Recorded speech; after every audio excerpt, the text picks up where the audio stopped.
नमस्कार। सभी देशवासियों को अंतर्राष्ट्रीय योग दिवस की हार्दिक शुभकामनाएं। जैसा कि आपको ज्ञात है कि जो हमारा देश है वो इस बार 12वां अंतर्राष्ट्रीय योग दिवस मनाएगा और उसकी जो थीम होगी स्वस्थ आयु के लिए योग। तो इसके उपलक्ष्य में हम लोग ब्रह्मलोक वैदिक सोसाइटी में आए हुए हैं मनीष मुद्रा जी से। मनीष मुद्रा जी, आपका स्वागत है फिर से। एक बार आपने मुझे बहुमूल्य समय दिया। आप बताएं कि योग क्या है और प्रत्येक व्यक्ति के लिए ये क्यों उपयोगी है। और मैं एक शिक्षक हूँ, शिक्षक होने के नाते मैं ये चाहता हूँ कि मतलब जो हमारे विद्यार्थी हैं आज जो इस से भटक रहे हैं कि मतलब वो योग के बारे में ऐसा करें कि मतलब उनका ध्यान जो है उसमें जो विद्या में है उनका लगे। थोड़ा सा सर इस पर आप प्रकाश डालें। देखिए ब्रजेश जी, सबसे पहले आपका धन्यवाद कि आप आए और योग के बारे में आप जानना चाहते हैं और साथ साथ आप एक समाज में एक शिक्षक का भी कार्य कर रहे हैं। देखिए, आज के समय में जो सबसे बड़ी समस्या है वो है मन का भटकाव जी। और हर बच्चा इसी समस्या से जूझ रहा है कि उसका मन एकाग्र नहीं हो पाता। अगर मन एकाग्र हो जाता है तो जो भी विद्या वो ग्रहण करना चाहता है, वो चाहे कंप्यूटर्स की हो या फिर इंजीनियरिंग की हो या किसी भी फील्ड में वो अगर जाना चाहता है, तो यहाँ पे योग, प्राणायाम और जो ध्यान का अभ्यास है ये मुख्य रूप से मन को एकाग्र करने के लिए ही है। और वास्तव में अगर आप देखिए तो आज के समय में योग सिर्फ एक फैशन जैसा बन गया है। जैसे अभी 21 जून को योग दिवस के दिन सारे लोग एक दिन का खाली योगाभ्यास करेंगे और उसके बाद छोड़ देंगे, जबकि ये चीज़ें निरंतरता से आती है। बच्चों को ये सिखाना बहुत ज़रूरी है कि कोई भी चीज़ एक दिन में नहीं आती जी। और आज की डेट में आप देखिए जो डिस्ट्रैक्ट करने के साधन हैं वो बहुत सारे हो गए हैं।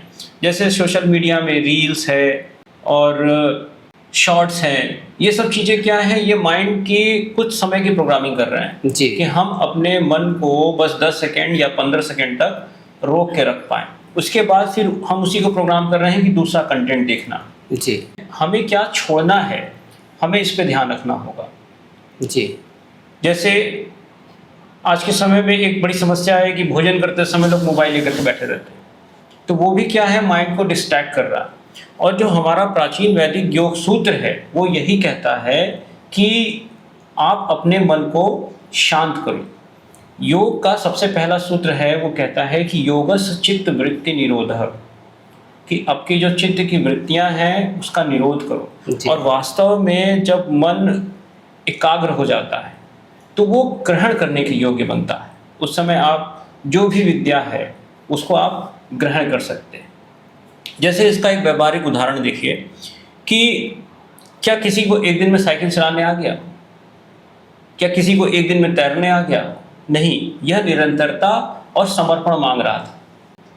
तो उसी तरह से आज के इतनी सारी शिक्षाओं की विद्या आ गई है, जो शिक्षाओं के विभिन्न फील्ड आ गए, जिसको कहते हैं कि बहुत सारे फील्ड के अंदर आदमी जा सकता है, अपॉर्चुनिटी बहुत सारी है। लेकिन उन सबके साथ जो सबसे बड़ी जरूरी है वो है मन की एकाग्रता। और आज पूरे समाज में इसी की बहुत बड़ी कमी दिखाई दे रही है। एकाग्रता की आपने बात की, समस्या मैंने देखा कि बच्चों के साथ यही हो रहा है कि मतलब कि मन उनका एकाग्र नहीं हो पा रहा, मतलब भटकाव अधिक है। तो मन को एकाग्र कैसे किया जाए और उसके लिए मतलब क्या करना चाहिए योग में? थोड़ा सा उसको थोड़ा प्रश्न है, क्योंकि समाधान हमारे लिए ज़्यादा आवश्यक है। देखिए, हमारे योग सूत्र में सबसे पहले हम आसनों के माध्यम से शरीर का नियंत्रण लेते हैं। जी। विभिन्न प्रकार के आसन हमें हमारे शरीर पे नियंत्रण करते हैं, जिससे शरीर में लचीलापन आता है। उसके बाद फिर एक है प्राणायाम, जिसमें हम अपने श्वास का नियंत्रण करते हैं। और जिस व्यक्ति ने वास्तव में अगर अपने श्वास पर नियंत्रण प्राप्त कर लिया, उसका चित्त भी नियंत्रण में आ जाएगा। और उसके बाद और गहरी अवस्था होती है ध्यान की, मेडिटेशन, जिसमें हम अपनी श्वास पे या किसी ध्वनि पे या किसी प्रतीक पे ध्यान लगाते हैं। तो अगर इन अभ्यासों को किया जाएगा तो मन पे नियंत्रण करना या जो चंचल मन है उसको नियंत्रित हम कर सकते हैं। और सर ये भी देखा गया कि मतलब कि आज की जो हम लोग की दिनचर्या है वो भी बच्चों को देखा जा रहा है कि मतलब कि दिनचर्या भी काफ़ी गड़बड़ चल रही है कि 10 बजे उठना सो के और खान पीन पे मतलब क्या आप कहना चाहेंगे कि खान पीन में इसमें क्या रोल है योग के साथ साथ, मतलब कि डाइट का भी क्या उसमें रोल है कि जिससे अपनी जीवन शैली को मतलब और बेहतर किया जा सके? देखिए, योग वास्तव में 1 घंटे का अभ्यास नहीं है। जी। योग पूरी जीवन शैली है। जी। और जो इस जीवन शैली को अपनाता है उसको हम योगी कह सकते हैं। योगी का मतलब वो नहीं जो हिमालय में बैठ के जी, तपस्या कर रहा जी। है, जिसने अपने जीवन में कुछ सिद्धांत बना रखे हैं, कुछ नियम बना रखे हैं, कुछ अनुशासन बना रखा है, वो व्यक्ति योगी है। जी। कि हमें सुबह कितने बजे उठना है, सुबह नाश्ते में क्या करना है, सुबह कितना प्राणायाम करना है, कितना व्यायाम करना है, और अपने कार्यस्थल पे हम कितने प्रेम से उस कार्य को करते हैं। आज के समय में वास्तव में देखिए, लोग काम पे जाते हैं लेकिन वह काम भी उनके लिए एक बोझ होता है। जी। वो समय देखते रहते हैं कि कब 6 बजे और कब हम यहाँ से भागें। जी। तो उस काम में उनका समर्पण नहीं है। तो आप जो भी काम करते हैं, वो चाहे पढ़ने का हो, पढ़ाने का हो, या किसी कार्यालय में, किसी दफ्तर में, किसी कारखाने में, जो भी काम कर रहे हैं उसको पूरे प्रेम के साथ करना चाहिए। जी।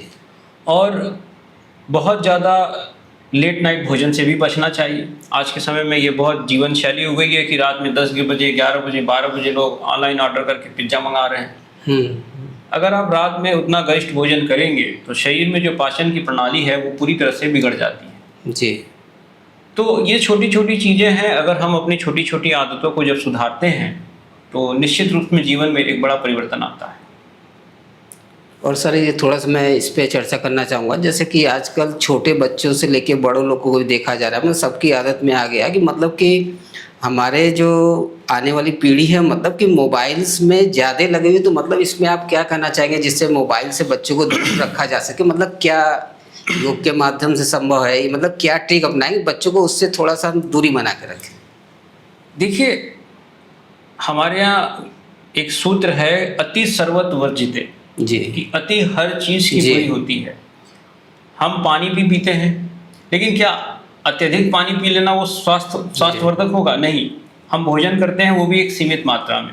तो उसी तरह से मोबाइल फ़ोन का उपयोग भी है कि अगर मोबाइल फ़ोन का उपयोग आप एक सीमित समय में और एक सकारात्मक विद्या के लिए कर रहे हैं तब तो वो उचित है। जी। लेकिन अब दिन भर उसी में अगर लगे रहते हैं तो वो अनुचित हो जाता है।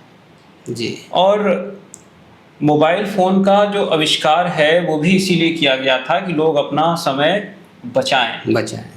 लोग जो दूर बात करते हैं दूर बात कर सकें और जो कंटेंट है वो भी देख सकें। लेकिन अब इसका दुरुपयोग हो रहा है। आज के समय में मोबाइल में अगर 10% ही कहें कि अगर शैक्षिक सामग्री है जो देखने योग्य है, और 90% ऐसी सामग्री है जो देखने योग्य नहीं है।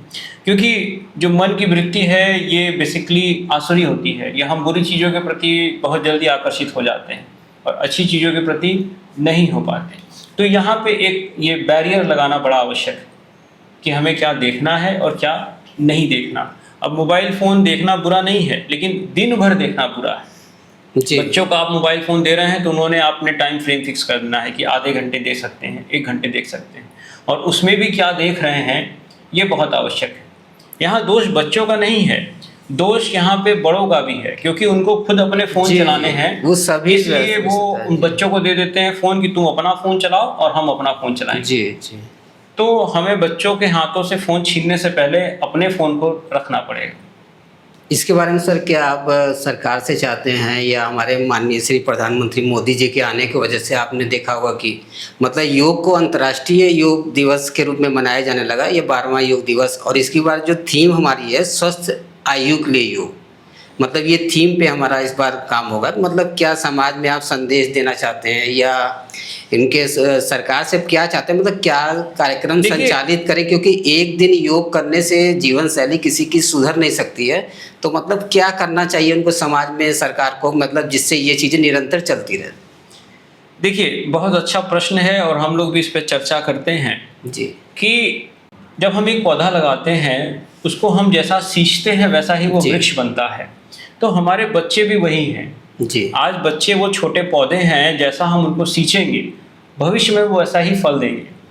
और ये आपका कथन बिल्कुल उपयुक्त है कि एक दिन का योग प्राणायाम जीवन में बहुत परिवर्तन नहीं लेकर के आएगा। तो सरकार से अगर एक आग्रह है कि जो योग का पाठ्यक्रम है उसको बेसिक शिक्षा में डाल। जी जी, जिसमें जैसे- निरंतर चलता रहे। ठीक हाँ, जैसे आप तमाम सब्जेक्ट्स को पढ़ा रहे हैं, मैथ्स पढ़ाते जी, हैं, जी। साइंस पढ़ाते हैं, फिजिक्स पढ़ाते हैं, बायोलॉजी पढ़ाते हैं, हिंदी पढ़ाते हैं, अंग्रेजी पढ़ाते हैं, उसी तरह से एक सब्जेक्ट आधे घंटे का वो कंपल्सिव हो जाना चाहिए बेसिक शिक्षा में। तो जो बुनियाद है ये मजबूत बनेगी। जी ये एक अगर हमारा दृष्टिकोण है और अगर हम चाहते हैं शिक्षा में परिवर्तन करना, तो इस परिवर्तन को हम करना चाहेंगे। आपने बहुत अच्छा बताया कि मतलब एक इसको एक चैप्टर के रूप में अगर डाल दिया बिल्कुल, जाए एक तो मतलब syllabus कि में। लोगों को बताना नहीं पड़ेगा योग क्या है, वो अपनी क्या? जीवन शैली हाँ। उनके मतलब एक अंतिम समय तक उनसे जुड़ी हाँ। रहेगी और वो बेहतर बना सकते हैं। क्योंकि ये एक मकान की बुनियाद बनाने की जी। तरह से, कि अगर आप मकान की बुनियाद अच्छी बना रहे हैं तो उसमें मकान भी अच्छा जी, बनेगा। जी। लेकिन यहाँ हो रहा है कि बुनियाद तो कमज़ोर है, बाद में हम उस पर एक सुंदर सा मकान बनाने की कोशिश करते हैं।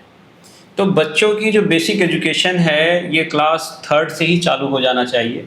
क्लास 2nd 3rd से चालू जी। करके इसको आप कंपल्सिव कर दीजिए कि आपको आसन, थोड़ा सा प्राणायाम, थोड़ा सा ध्यान, इसका अभ्यास आपको बचपन से आना चाहिए। ठीक है सर, धन्यवाद। आपने अपना बहुत ही अमूल्य समय दिया और इसके लिए फिर से मैं ब्रह्मलोक वैदिक सोसाइटी को आभार व्यक्त करता हूँ। और जैसा इन्होंने बताया कि मतलब कि योग क्या है, योग करने के फ़ायदे क्या हैं, और ये सरकार से भी यही चाहते हैं कि मतलब बच्चों को एक विषय के रूप में, एक चैप्टर के रूप में अगर ये डाल देते हैं तो मतलब हमको बताना नहीं पड़ेगा हर साल कि हम योग दिवस क्यों मनाते हैं। बच्चा पहले से ही एक्टिव रहेगा और वो उसके जीवन शैली में मतलब वो अपने जीवन शैली को भी सुधार सकता है और अपनी उम्र को भी वो बढ़ा सकता है। फिर से मैं 12वें अंतर्राष्ट्रीय योग दिवस की सभी देशवासियों को हार्दिक शुभकामनाएं देता हूं। और जो इसकी थीम है स्वस्थ आयु के लिए योग, तो मतलब योग करेंगे तो आप रोग से दूर रहेंगे और स्वस्थ रहेंगे। जय हिंद, जय भारत, धन्यवाद। हरि ओम।